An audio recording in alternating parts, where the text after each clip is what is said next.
বেটা ওই এদিকে আয়, তোর তো আগে পরে কোনো সময় এই এলাকায় দেখিনি, এদিকে আয়, এদিকে আয়।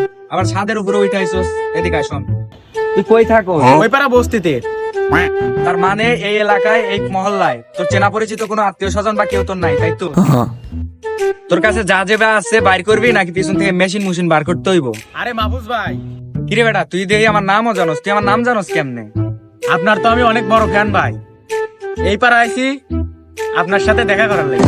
আরে মিয়া সমস্যা নাই, লাও নাও, তোমার মোবাইল তোমার কাছেই রাখো। আরে আমি তো প্র্যাঙ্ক ভিডিও করতেছিলাম। ওই যে দেখো ক্যামেরা, ওই সাইডে তাকাও, দেখো ওই যে ক্যামেরা। আচ্ছা ভাই, ঠিক আছে, তাহলে ভিডিওটা আপলোড দিন, একটা লাইক দিয়ে দেবেন। আচ্ছা ছোট, ঠিক আছে, যাও যাও যাও, ঠিক আছে, দেখে শোনা যাইও। বেটা ভালো হ, এতক্ষণই তো ফলোয়ার রাতে মার খায় হাঁটছিলি। আরে বেটা কি করবো বেটা, পুরানো অভ্যেস, এসব বাদ দেওয়া যায় বেটা, ক। আর নেক্সট টাইম তুই যদি আমার এইসব বাদ দিতে কস, তোরা face to face eye to eye গাড়াই সোজা করে এলাম।